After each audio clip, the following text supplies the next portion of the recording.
नमस्कार, प्रणाम दोस्तों। अब आज हम अमेरिकी सिविल या गृह युद्ध के बारे में एक संक्षिप्त नोट्स के माध्यम से आप लोगों को अवगत कराना चाहता हूं।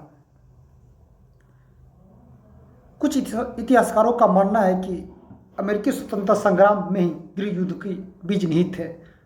कुछ इसे पूंजीवादी आंदोलन मानते थे, तो कुछ इतिहासकारों ने दास प्रथा को गृह युद्ध के लिए जिम्मेदार ठहराया था। इसके कारण गृह युद्ध और सिविल वार जो अमेरिका में हुआ उसके कारण है, पहला है उत्तरी और दक्षिणी राज्यों के बीच आर्थिक असमानता, दूसरा संरक्षण का प्रश्न, तीसरा दास प्रथा का मुद्दा, चौथा दास प्रथा से जुड़े संवैधानिक मुद्दे, पांचवा अब्राहम लिंकन का निर्वाचन।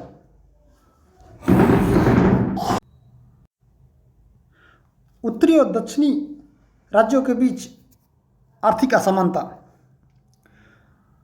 देखिए दोस्तों, उत्तरी अमेरिका उद्योग और व्यापार प्रधान होने के कारण श्रमिकों पर आश्रित थे। जो उत्तरी अमेरिका था वहाँ उद्योग और व्यापार प्रधान था, वहाँ पे ज़्यादा कल कारखाने थी तथा वहाँ के लोग श्रमिकों पे ज़्यादा निर्भर थे। वहीं दक्षिण अमेरिकी कृषि प्रधान होने के कारण दास प्रधान था, यानी कि दक्षिण अमेरिका में ज़्यादा लोग कृषि करते थे, जिनको कृषि खेती बाड़ी करने के लिए उनको दासों की नितांत आवश्यकता पड़ती थी तथा दास वहाँ पे ज़्यादा मात्रा में वहाँ पे रहते थे। वहीं उत्तरी राज्यों की आर्थिक स्थिति दक्षिण राज्यों की तुलना में मजबूत थी। यह स्वाभाविक है, जहाँ पे कल कारखाने होंगे वहाँ की आर्थिक, सामाजिक और राजनीतिक स्थिति अच्छी होगी। बनस्पत जो खेती बाड़ी पे आश्रित लोग हैं। उत्तर में उद्योगों में सूती, ऊनी वस्त्र, चमड़े के सामान आदि वस्तुएं उत्पादित होती थीं। स्वाभाविक है, जहाँ कल कारखाना होगा वहाँ पे ही सामान उत्पादित होंगे।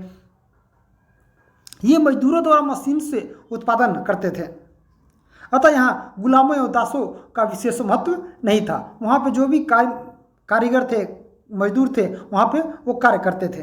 दूसरी तरफ दक्षिण के आर्थिक जीवन कृषि पर आधारित था। कृषि में यंत्रों का बहुत कम प्रयोग होता था। उस समय दक्षिण अमेरिकी में कृषि होता था, लेकिन कृषि में कोई भी नए आविष्कार या कोई भी वैज्ञानिक ढंग से कृषि नहीं हो पाता था। उसमें ज़्यादा करके दास के माध्यम से ही वहाँ पे कृषि कराया जाता था। यहाँ के किसान खेती के लिए गुलामों पर आश्रित थे।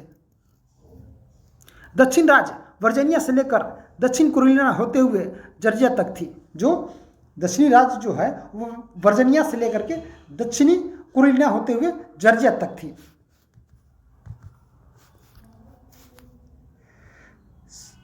दूसरा है संरक्षण का प्रश्न। उत्तरी अमेरिका के नवोदित उद्योगपतियों ने विदेशी प्रतिस्पर्धा से बचने हेतु संरक्षण की मांग की। अमेरिकी संघ द्वारा उनके उद्योगों को संरक्षण दिया गया। जो आजकल स्वाभाविक है कि जहाँ पे उद्योगपति होंगे वहाँ पे की सरकार ज़्यादा झुकाव उन्हीं की तरफ ही रखेगी। अमेरिकी संघ द्वारा अन्य उनके उद्योगों को संरक्षण दिया गया। संरक्षण की नीति से दक्षिण के राज्यों को विनिर्मित वस्तुएं महंगे मूल्य पर मिलने लगे, जिससे उन्होंने आपत्ति जताई। अमेरिकी संघ को सौतेले व्यवहार से देखा जाने लगा। दास प्रथा का मुद्दा। उत्तर के राज्य दास प्रथा को खत्म करना चाहते थे। जब भी उत्तर के लोग दास प्रथा पर पूर्ण प्रतिबंध की मांग करते, दक्षिण के राज्य अपनी प्रभुसत्ता पर आक्रमण समझते।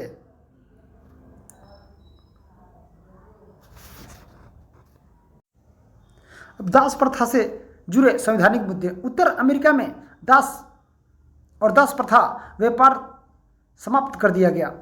उत्तर अमेरिका में दास प्रथा व्यापार समाप्त कर दिया गया। पेंसिल्वेनिया की दक्षिण सीमा तक बंद हो गई।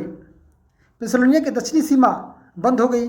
अमेरिका के विस्तार से नए नए राज्य संयुक्त राज्य अमेरिका में शामिल हो रहे थे।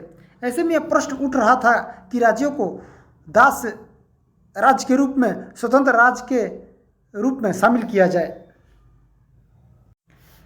ऐसे में यह प्रश्न उठ रहा था कि इस राज्यों को दास राज्य के रूप में या स्वतंत्र राज्य के रूप में शामिल किया जाए।